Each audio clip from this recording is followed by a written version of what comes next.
Welcome, Kyle, our CEO and president, and Matthew, our senior developer. We just finished up a webinar today. So, Kyle, maybe you're a good person to start. Can you give us a quick elevator pitch? What was that webinar about? Good question. The webinar and our intention and hope is Yeah. obviously knowledge and awareness of what you can do with having custom applications that you can now have far more available, far more within reach than they've ever been. Yeah. And we've always known the power of custom applications for customers, and I think customers have always had some desire to do different custom applications. But with the new tools that are now afforded, there's just a tremendous more availability and I think a wider accessibility to be able to prove, validate, and then make those a reality for customers than they've ever been. Yeah. Yeah, so if you've been listening to our webinar series, we've been kind of traveling through how to slowly build up, and this was our little bit more technical version. We were talking about building an app today. So we've talked about policies and security, but today we got to dive right in. So Matthew, maybe you could give us some takeaways. What do you hope people got from this webinar? Mostly they got a little boost of confidence with it if they were nervous to get started or were intimidated in any way, shape, or form, that lens has been lifted and they can at least see a little, and then giving them the next little direction to go, trying to figure out what questions should you be asking.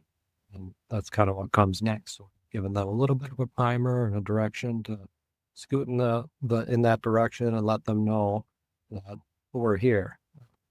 When you get to that point, we're here. Yeah.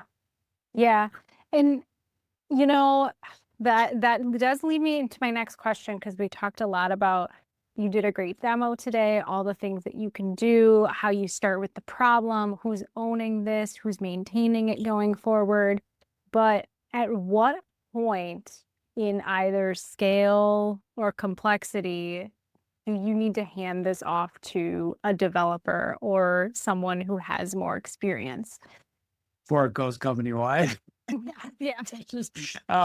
And it touches production data. Yeah. I think, I don't know, Matthew, if you agree with that, but I think, just because your risk exposure is obviously there at that point from a multitude of ways. So just like anything else, I think you should do your due diligence and make sure that it's handled, and you also don't reach a point where you bring it to production and you don't have any way to support or maintain it and address it going forward either.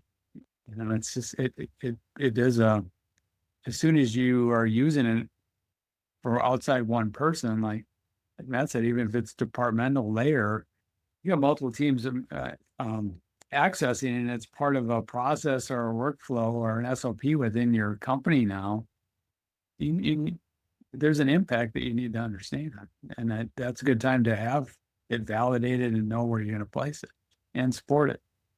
Yeah. What about you think is the right time to bring in more technical resource? Yeah, I mean, it's never too early and it's never too late. So the idea is just make that connection because you need it. And the more you're thinking about it, the more that will, I think, naturally answer itself for you. Because depending on the complexities and things you said, it might be a little different. So there's no one dart, so to speak. There are like Kyle was saying, definitely before you go to production, before you touch those live things, that's kind of the end of the road there, where you definitely want to have had those conversations before. Yeah. So as two people who are supporting obviously customers, but also internal CIT people working with these tools, is there a common reason or a common roadblock that people hit that is the reason these initiatives might fail? You know, what are some of those common roadblocks that people hit? They've got a big idea, they're trying to do it, they run into this problem, and then they stop. One is there's a learning curve, Yeah. because what, Matthew has learned over, a couple of decades now, and he has the tribal knowledge on, is not tribal knowledge to somebody that's just getting into, application building and development. And to do it correctly, you need to understand the acumen and how this all works, even whether or not an AI is building it or not, to bring it into, an enterprise slash corporate, level of what you're going to use it for. You're going to need and want to understand or have a willingness to learn some new skills and knowledges that knowledge you didn't have before. And that's not for everybody, but it is interesting to me though, as this has continued to kind of grow and explode across the mind area, people who traditionally did not know development, like even myself, for example, I mean, I find myself talking about pull requests and doing merges in GitHub. And these are things I did not know really throughout pretty much the rest of my life until probably the end of 2025, and then all of a sudden now it's like a daily thing for me, and that is kind of mind boggling inside. And I think Matthew can attest, when we started having conversations, when I started doing building and those sides with the AI systems, not that I understand all the code, but I started to learn the acumen. We had different level conversations, didn't we, Matthew? I mean, we've had all the level. I mean, I've had to level my game up to kind of come up where they're in. I mean, but he can scrutinize the code to the levels I can't. But I mean, I do now understand more of his world, and I've learned a lot more of their world, and we've had a lot different conversations that it goes through. But I do understand. I mean, that's not for every president and CEO by any stretch of the imagination, So it just happens to be something I do enjoy, and I lean technical. But that's people in the organization, whoever's going to lead or do that inside those companies, is going to need to be able to be willing to want to learn essentially a whole nother level of knowledge and skill sets, even though they don't have to know how to read the code directly. There's some level of that you still need to know. You agree with that, Matthew? Oh yeah. Yeah. I agree. You have to, even some of the training you go through, it touches code. Like you're very aware that you have the onion peeled back a layer just to kind of put in the door on it, because they're important to understand and know how those things are built. So, and a lot of that's changing. The change has been probably the biggest part of the killer of a lot of the things, because you have all these super tools and you're thinking, I'm going to develop this super tool to help me develop even faster, and then it just becomes baked into the tool set. Okay, well that's gone, so that gets killed. So so early on there was a lot of that, and just like Kyle said, trying to keep up with the learning, you couldn't stay focused and really engulf yourself in something for too long, because then you're not swimming with the current, you're not skating where the puck is going. So it's a little frustrating to get here, but it's been kind of nice that we're here now. I always look at the tools we have now as like a Ferrari. I really enjoy it. Customer comes with something, I'm like, all right, I get to drive the Ferrari today. They take over the driver like you stole it. I get in there and I start turning knobs and pushing buttons and stuff. And a lot of that, I'm probably a privileged user, like Kyle said, because I know a lot of the moving pieces, and I'm not as afraid of some of this. Yeah. That's great. Yeah, it is. It is a huge enabler. I mean, to have those, not for a multitude of reasons. One, it obviously is good, but time and availability is always a critical aspect for somebody like Matthew and the other sides of it, to take on initiatives in certain projects when tasked to say, here's the outcome we're looking to get, and this is what we need it to look like. You're always up against the time variable and what else is available, and knowing that, we can augment them and give them some assistance with AI to be able to task and do those things makes the availability of the knowledge that Matt and the other team members have to be able to do more and deliver quicker, but still bring their knowledge and expertise to those projects and initiatives. And that was always a limiting factor. And then we're able to kind of multiply that for them to allow them to steer through those things. And that's kind of takes that fear and concern. I don't know if fear is the right adjective, but I mean, there's, that was always a hindrance for us. And then, because somebody come to it and say, hey, we need this solution side. If we look at schedule and it's like, well, are we going to find a contractor then? Or we got to hire? And then we're trying to compare them to Matthew and the rest of the team. And then honestly, it's probably not easy just to go find that and bring it in and then be to our level and skill set where now we can, use some artificial intelligence to multiply that. And then we have a better idea and scale of when to bring on another developer to do it.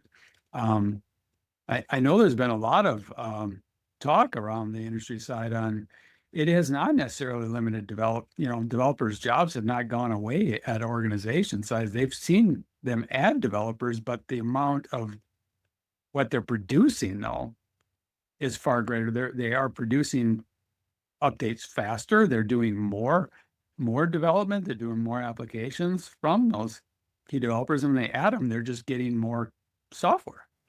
So the amount of software that's landed in the world has gone just explode. Some good, some bad, but I mean, it's there's a lot of, look at the Apple store and look at the Google store. I mean, the amount of apps that have landed in those stores is just exploded since the end of 2025 because everybody and their cousin has put an app in the Apple store. Yeah.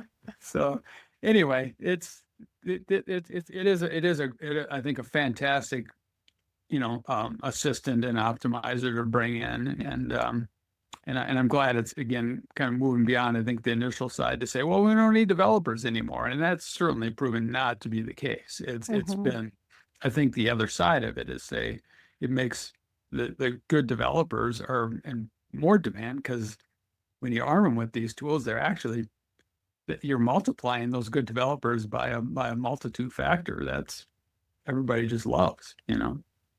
Yeah.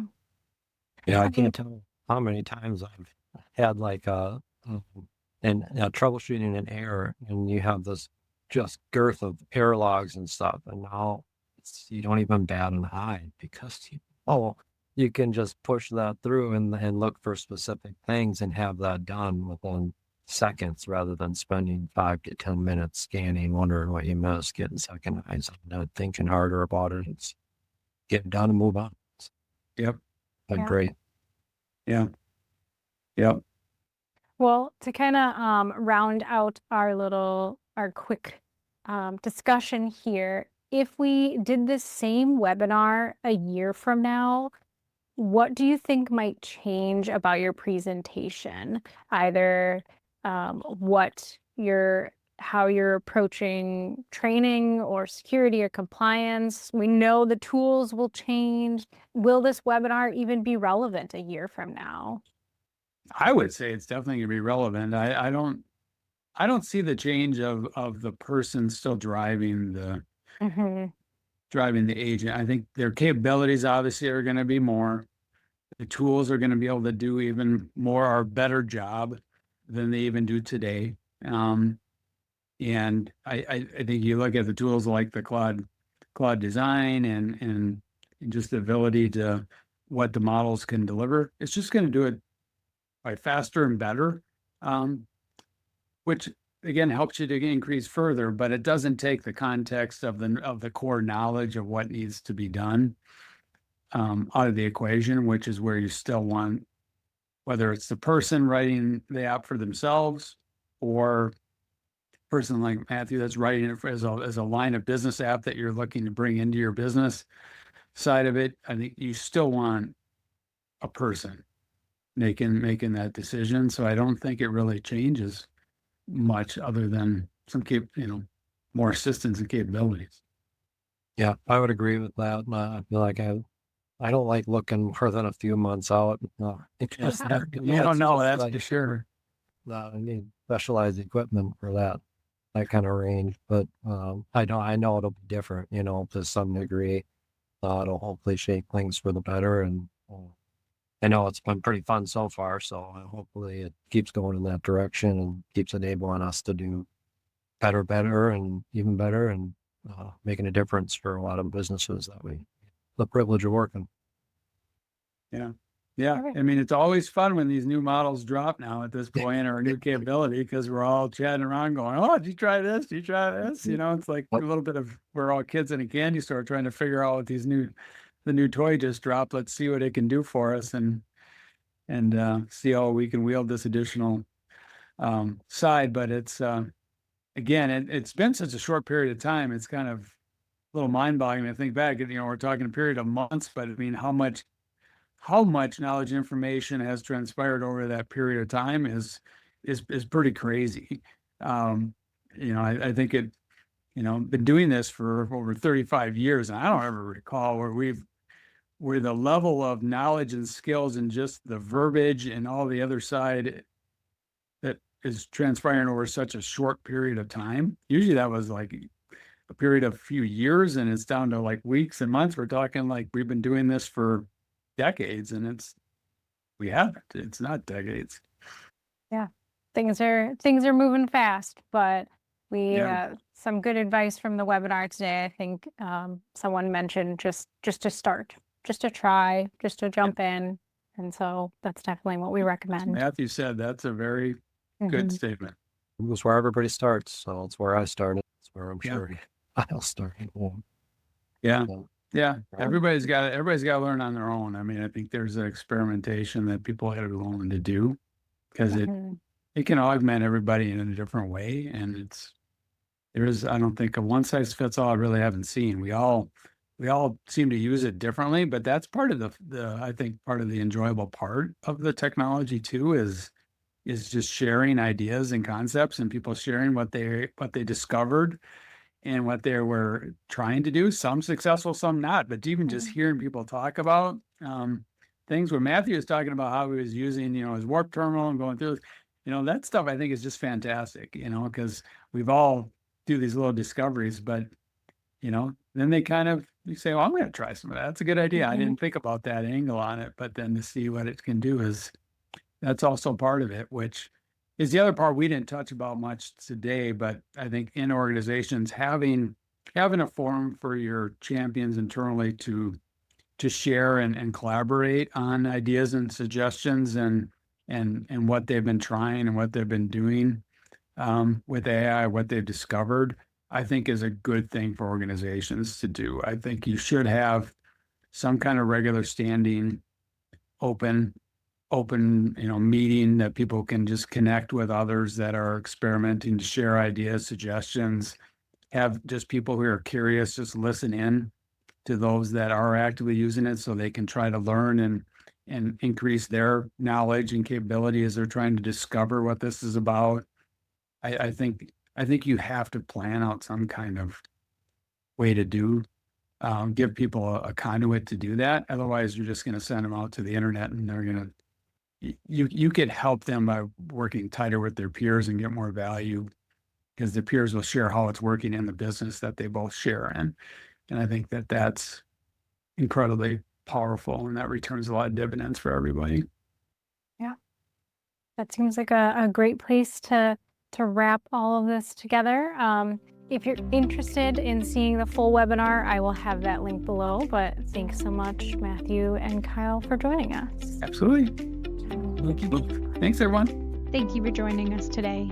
If you enjoyed this topic, please let us know. Like, subscribe, or reach out to us at info@cit-net.com, or head out to our website, cit-net.com/podcast. We'll be back next week with an all-new episode.